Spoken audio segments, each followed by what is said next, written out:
नमस्कार दोस्तों, प्रस्तुत है नलिन विलोचन शर्मा की लिखी हुई कहानी विष के दांत। सेन साहब की नई मोटर कार बंगले के सामने बरसाती में खड़ी है। काली चमकती हुई स्ट्रीमल इंड जैसे कोयले घोंसले की कब उड़ जाए। सेन साहब को इस कार पर नाज है। बिल्कुल नई मॉडल है, 7,500 में आई है। काला रंग, चमक एसी की मुंह देख लो। कहीं पर एक धब्बा दिख जाए तो क्लीनर सोफर की सामत ही समझो। मेम साहब की सख्त ताकीद है कि खोखा खोखी गाड़ी के पास न फटकने पाए। लड़कियां तो पांचों बड़ी सुशील है। 5-5 ठहरी और 100 भी लड़कियां तहरीज और तमीज़ की तो जीती जागती मूरत ही हैं। मिस्टर और मिसेज सेन ने उन्हें क्या करना चाहिए यह सिखाया हो या नहीं, क्या क्या नहीं करना चाहिए इसकी उन्हें ऐसी तालीम दी है कि बस। लड़कियां क्या कठपुतलियां हैं और उनके माता पिता को इस बात पर गर्व है।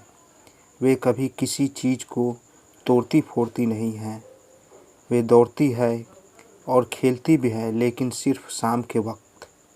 और चूँकि उन्हें सिखाया गया है कि ये बातें उनकी सेहत के लिए ज़रूरी है, वे ऐसी मुस्कुराहट अपने होठों पर ला सकती है कि सोसाइटी की तरीक़ाएँ भी उनसे कुछ सीखना चाहे। जो सीख ले, पर उन्हें खिलखिलाकर किलकारी मारते हुए किसी ने नहीं सुना। सेन परिवार के मुलाकाती रश्क के साथ अपने शरारती बच्चों से खींच कर कहते हैं, एक तुम लोग हो और मिसेस सेन की लड़कियां हैं। अबे फूल का गमला तोड़ने के लिए बना है। तुम लोगों के मारे घर में कुछ भी तो नहीं रह सकता। सो जहाँ तक सेन परिवार की लड़कियां का सवाल है, उनसे मोटर की चमक दमक को कोई खास खतरा नहीं था। लेकिन खोखा भी तो है। खोखा जो एक ही है, सबसे छोटा है। खोखा नाउम्मीद बुढ़ापे की आंखों का तारा है। यह नहीं कि मिसेस सेन अपना और बुढ़ापे का कोई ताल्लुक किसी हालात में मानने को तैयार हो, और सेन साहब तो सचमुच बूढ़े नहीं लगते, लेकिन मानने लगते हैं कि बात छोड़िए। हकीकत तो यह है कि खोखा का आविर्भाव तब जाकर हुआ था जब उनकी कोई उम्मीद दोनों को बाकी न रह गई थी। खोखा जीवन के नियम का अपवाद था, और यह स्वाभाविक नहीं था कि वह घर के नियमों का भी अपवाद हो। इस तरह मोटर को कोई खतरा हो सकता था तो खोखा से ही।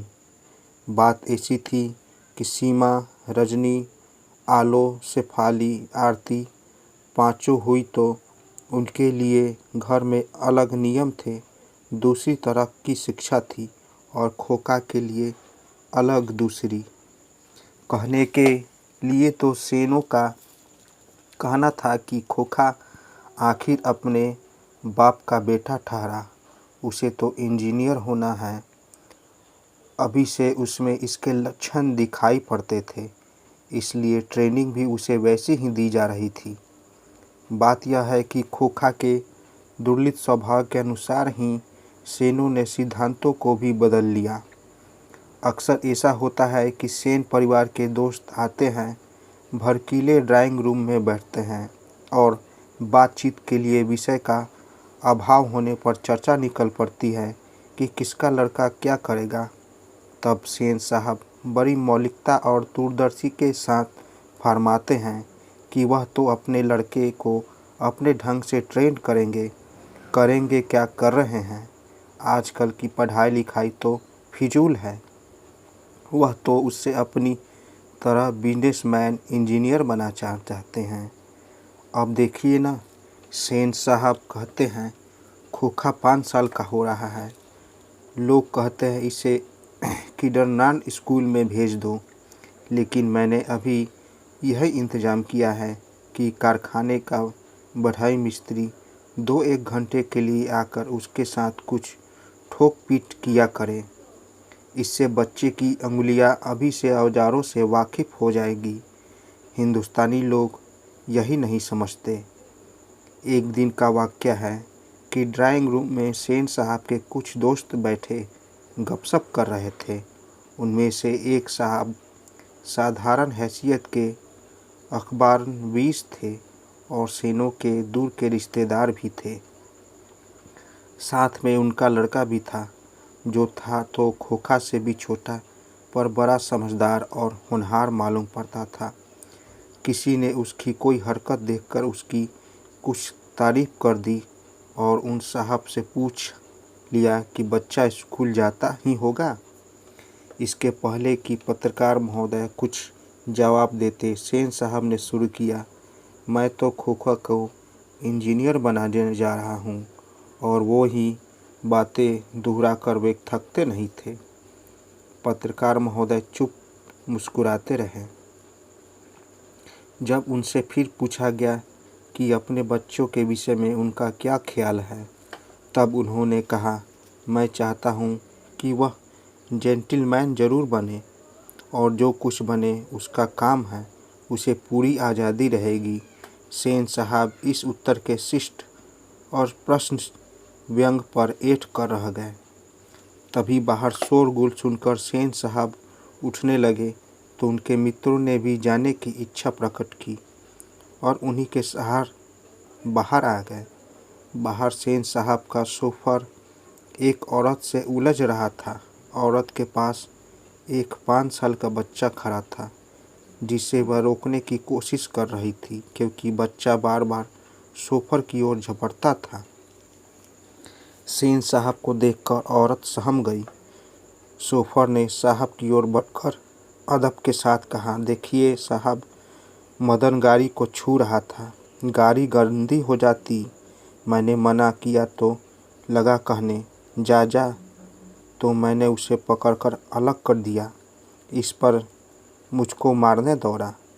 अब उसकी माँ भी आकर खामखा मुझसे उलझ रही है। मदन की माँ कुछ कहना चाहती थी, लेकिन सेठ साहब के सटे होठों को देखकर चुप रह गई। सेन साहब ने बड़े संयत व कठोर स्वर में कहा, मदन की माँ, मदन को ले जाओ और देखना वह फिर ऐसी हरकत न करे। मदन की माँ ने अपने बच्चों के बाएं घुटने से निकलते हुए खून पोंछती हुई चली गई। ड्राइवर ने शायद धकेल दिया था और वह गिर पड़ा था, लेकिन एक मामूली किरानी के बेटे को सेन साहब के ड्राइवर ने धक्का दे दिया और उसे चोट आ गई, तो आखिर ऐसी कौन सी बात हो गई। ठीक उसी वक्त मोटर के पीछे खटखट की आवाज़ सुनकर सेन साहब लपके। शोफर भी दौड़ा और लोग सीढ़ियों से उतरकर अपनी अपनी गाड़ियों की ओर चले। सभी ने देखा सेन साहब खोखा को गोद में लेकर उसे हल्की मुस्कुराहट के साथ डांट रहे हैं और मोटर की पिछली बत्ती का लाल शीशा चकनाचूर हो गया है। सेन साहब ने मित्रों को संबोधित करते हुए कहा, देखा आप लोगों ने, बड़ा शरारती हो गया है कासू। मोटर के पीछे हरदम पड़ा रहता है। उसके कल पुर्जे में उसको अभी से इतनी दिलचस्पी है कि क्या बताऊं। शायद देखना चाह रहा था कि आखिर इस बत्ती के अंदर क्या है। सेन साहब खोखा को जमीन पर रखकर अपने दोस्तों के साथ उनकी कार की ओर चले। उन्होंने अपने मित्रों की भाव-भंगियाँ देखी नहीं। देखते भी तो कुछ समझ पाते, इसमें शक नहीं था।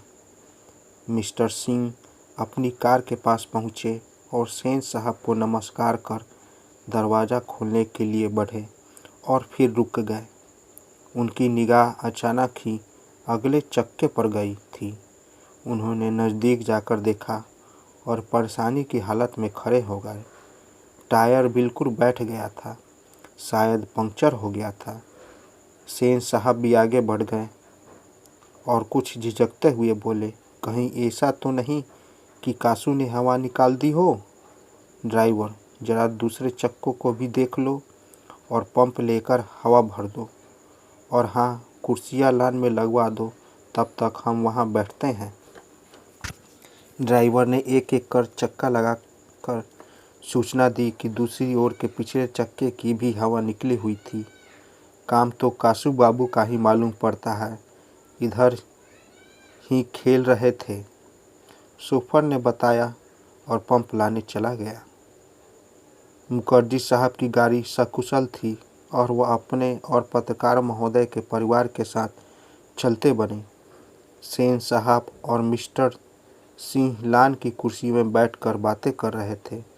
बातों के सिलसिले में ही सेन साहब ने बताया कि कासू ने इधर चक्कों में हवा निकालने की हिम्मत जान ली थी और मौका मिलते ही शराब कर गुजरता था। उनका अपना ख्याल था। उनकी इन हरकतों को देखकर तो यह साफ मालूम होता था कि इंजीनियरिंग में उसकी दिलचस्पी है। इसी तरह दूसरी में तलब की बातें होती रही जब तक कि चक्कों में पंप नहीं हो गया और मिस्टर सी रुखसत नहीं हो गए।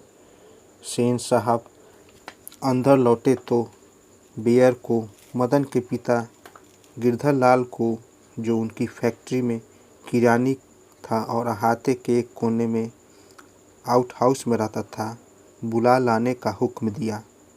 गिरधर लाल आया और सेन साहब के सामने सिर झुकाकर खड़ा हो गया, जैसे खून के जुर्म में कैदी जज के सामने खड़ा हो। सेन साहब ने ठंडी बलोच आवाज़ में कहा, देखो गिरधर, मदन आजकल बहुत शौक हो गया है। मैं तुम्हारी और उसकी भलाई चाहता हूँ। गाड़ी को गंदा किया वह अलग, मना करने पर ड्राइवर को मारने दौड़ा और मेरे सामने भी डरने के बदले उसकी ओर झपटता रहा। ऐसे ही लड़के आगे चलकर गुंडे, चोर और डाकू बनते हैं। गिरधर लाल कभी भी जी चट कह देता था। सेन साहब का भाषण जारी था। उसकी हालत क्या होती है तुम जानते ही हो। उसे संभालने की कोशिश करो। फिर ऐसी बात हुई तो अच्छा नहीं होगा। तुम जा सकते हो। उस रात गिरधर लाल के क्वार्टर से आते हुए मदन के चित्कार से सेनों का आरामदेह शायराना गूंज गया। आराम में खलन पड़ने से झुंझलाकर पिता सेन ने गर्भवती पत्नी से बड़ी समझदारी की बात कही। गिरधर खुद समझदार आदमी है। उसकी बीवी ने ही लड़के को बिगाड़ दिया है। मदन की यही दवा है। मेरी तो तबीयत हुई थी कि कमबख्त की खाल उधेड़ दूं। गिरधर ने ऐसे ही कड़ाई जारी रखी तो शायद ठीक हो जाएगा। स्पेयर द राल एंड स्पॉइल द चाइल्ड। माता सेन की नींद उचट गई थी। उन्होंने मदन की कतार चिल्लाहट से ज़्यादा अपने पति की बकबक पर खींच जा रही थी, लेकिन उन्होंने भी अपनी खींच मदन पर ही उतारी। कमबख्त, कैसा कौवे की तरह चिल्ला रहा है, भिखमंगा कहीं का, खोखा की बराबरी करता फिरता है। मदन का आर्द रुदन रुक गया था। खैरियत थी। उसकी सिसकियाँ सेनों के शयनगार तक नहीं पहुंच सकती थी, लेकिन दूसरे दिन तो बिल्कुल बेढब मामला हो गया। शाम के वक्त खेलता कूदता खोखा बंगले के अहाते की बालकनी बगल वाली गली में जा निकला। वहाँ धूल में मदन पड़ोसिए के आवारागर्द छोकरे के साथ लट्टू नचा रहा था। खोखा ने देखा तो उसकी तबीयत मचल गई। हंस कौवे की जमात में शामिल होने के लिए ललक गया, लेकिन आदत से लाचार उसने बड़े रोब के साथ मदन से कहा, हमको लट्टू दो, हम भी खेलेगा। दूसरे लड़कों को कोई खास उज्र नहीं थी। वे खोखा को अपनी जमात में ले लेने के फ़ायदे को नज़रअंदाज नहीं कर सकते थे।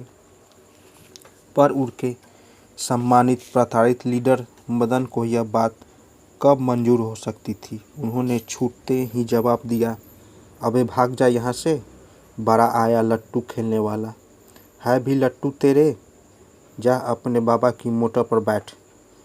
कासू तैश में आ गया।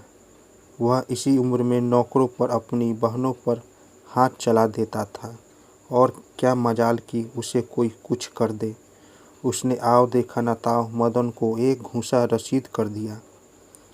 चोर गुंडा डाकू होने वाला मदन भी कब मानने वाला था। वह झट कासू पर टूट पड़ा। दूसरे लड़के जरा हटकर इस द्वंद्व युद्ध का मजा ले रहे थे, लेकिन यह लड़ाई हड्डी और मांस की, बगले के पिल्ले और गली के कुत्ते की लड़ाई थी। अहाते में यही लड़ाई हुई रहती तो कासू शेर हो जाता। वहाँ से तो 1 मिनट बाद ही वह रोता हुआ जान लेकर भाग निकला। महल और झोपड़ी वालों की लड़ाई में अक्सर महल वाले ही जीतते हैं, पर इसी हालत में जब दूसरे झोपड़ी वाले उनकी मदद अपने ही खिलाफ करते हैं। लेकिन बच्चों को इतनी अक्ल कहाँ।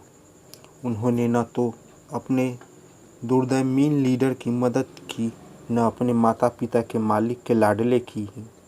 हाँ, लड़ाई खत्म हो जाने पर तुरंत ही सहमते हुए तितर बितर हो गए। मदन घर नहीं लौटा, लेकिन जाता ही कहा 8-9 बजे तक इधर उधर मारा फिरता रहा। फिर भूख लगी तो गली के दरवाजे से आहिस्ता आहिस्ता घर में घुसा। उसके लिए मार खाना मामूली बात थी। डर तो था यही कि आज मार और दिनों से भी अधिक लगेगी, लेकिन उपाय ही क्या था। वह पहले रसोई घर में घुसा। माँ नहीं थी। बगल के सोने वाले कमरे से बातचीत की आवाज़ आ रही थी। उसने इत्मीनान के साथ भर पेट खाना खाया, फिर दरवाजे के पास जाकर अंदर की बातचीत सुनने की कोशिश करने लगा। उसे बड़ा ताज्जुब हुआ। उसके बाजू गरज तर्ज नहीं रहे थे। उनकी अम्मा ने कोई बात पूछी जिसे वह ठीक से सुन नहीं सके, तो उसके बाबू ने झल्ला कर कहा, अरे भाई, बतलाया तो साहब ने सिर्फ यही कहा, आज से तुम्हारी कोई ज़रूरत नहीं, कल से मकान छोड़ देना और अपनी तनख्वाह ऑफिस से ले ले। मदन के काम की कोई बात नहीं हो रही थी।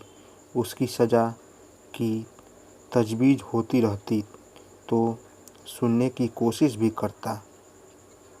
वह दबे पांव बरामदे में रखी चारपाई की तरफ सोने के लिए चला तो अंधेरे में उसका पैर लोटे से जा लगा। लोटे की ठन ठन की आवाज़ सुनकर गिरधर बाहर निकल आया। मदन की अम्मा भी उसके साथ थी। मदन चौंक कर घूमा और मार खाने की तैयारी में आज छाती को अपने हाथों से बांधकर खड़ा हो गया। मदन अक्सर अपने पिता के हाथों पिटता था, बहुत पिटने पर रोता भी था, मगर बहादुरी के साथ। गिरधर निसहाय निष्ठुरता के साथ मदन की ओर बढ़ा।